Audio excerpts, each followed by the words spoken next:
नमस्कार दोस्तों, आज के वीडियो में हम पढ़ने वाले हैं प्रयोगवाद के जो प्रवर्तक कवि हैं सच्चिदानंद हीरानंद वात्स्यायन अज्ञेय, उनके साहित्यिक योगदान के बारे में आज हम यहाँ पर जानकारी लेंगे। जैसा कि हम जानते हैं प्रयोगवाद का जो समय सीमा है वो क्या माना गया है 1943, ठीक है, 1943 से लेकर के और 1952 के आसपास तक माना जाता है, ठीक है। तो तार सप्तक का जो प्रकाशन हुआ था, तार सप्तक 1943 में संपादित हुआ अज्ञेय जी के द्वारा और वहीं से प्रयोगवाद का प्रारंभ माना जाता है। तो प्रयोगवाद के प्रवर्तक कौन है? अज्ञेय, ठीक है। तो आइए अज्ञेय के साहित्यिक योगदान को देखते हैं। अज्ञेय का सबसे पहले देखिए जन्म जो है 1911 में और मृत्यु 1987 ईस्वी में हुआ।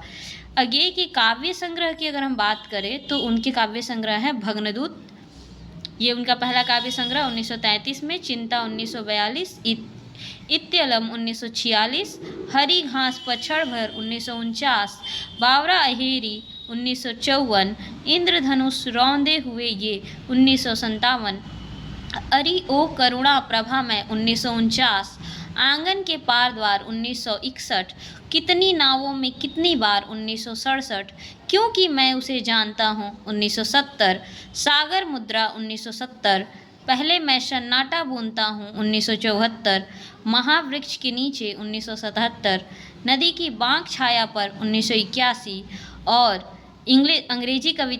अंग्रेजी उनकी कविताओं का संग्रह है prism days and other poems, जो अंग्रेजी भाषा में है, यह आया था 1946 में, ठीक। और इसके बाद जो तार सप्तक जिसके द्वारा प्रयोगवाद का प्रारंभ माना जाता है उसका इन्होंने संपादन किया। तार सप्तक के 4 संस्करण निकले हैं या 4 भाग प्रकाशित हुए हैं। तो पहला जो सप्तक है उसका नाम है तार सप्तक 1943, दूसरा सप्तक 1951, तीसरा सप्तक 1959 और चौथा सप्तक 1979।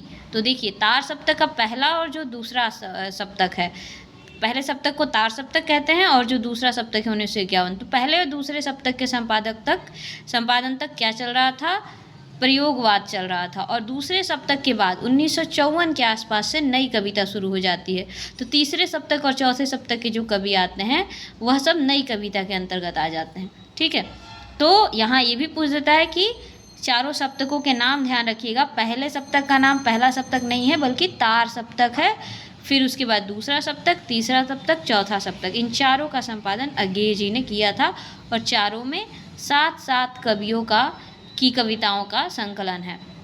अब अज्ञेय के उपन्यास की बात कर ले तो अज्ञेय के उपन्यास भी बहुत चर्चित हैं। अज्ञेय को मनोवैज्ञानिक उपन्यासकार के रूप में जाना जाता है और इनका सर्वाधिक प्रसिद्ध उपन्यास शेखर एक जीवनी, ठीक है, 2 भागों में है, 1941 में प्रथम भाग और 1944 में दूसरा भाग, ठीक है। ये फ्लैशबैक पद्धति पर आधारित उपन्यास है, ठीक है। इसमें जो है मनोवैज्ञानिक उपन्यास है। इसमें जो है बाल्यावस्था, किशोरावस्था, युवावस्था का जो मानव मन का जो है एक तरह से विश्लेषण किया गया है शेखर के माध्यम से, ठीक है।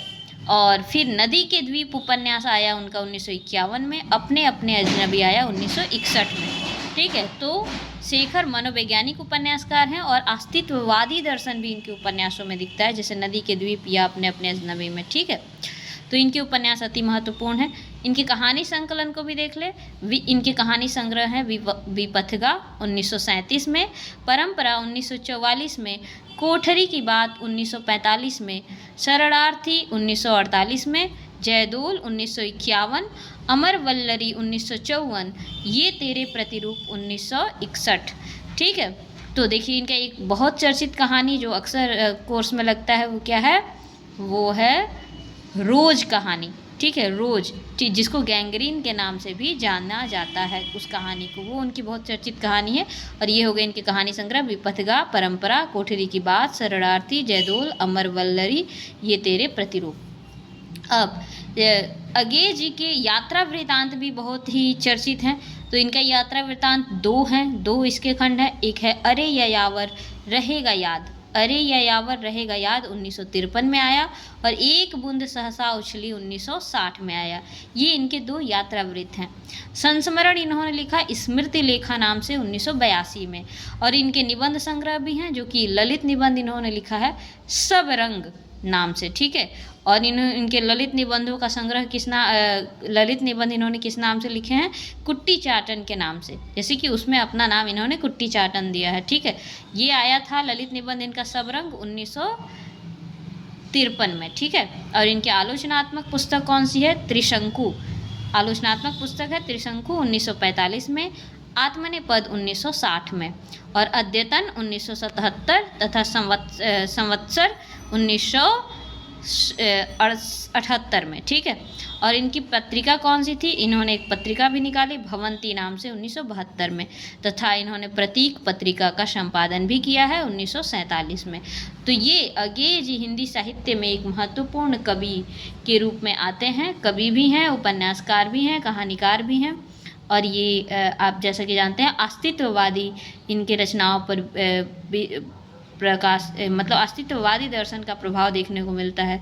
इनके उपन्यासों पर मनोवैज्ञानिक प्रभाव देखने को मिलता है, ठीक है। और इन्होंने प्रयोगवाद का जो है इनको प्रारंभकर्ता भी माना जाता है, और नई कविता और प्रयोगवाद दोनों में ये महत्वपूर्ण कवि के रूप में आते हैं। तो आइए हो गया आगे का परिचय। अगली वीडियो में हम अन्य महत्वपूर्ण कवियों का परिचय देखेंगे। चैनल को लाइक और सब्सक्राइब कीजिए और हमारे साथ जुड़े रहिए। बहुत बहुत धन्यवाद।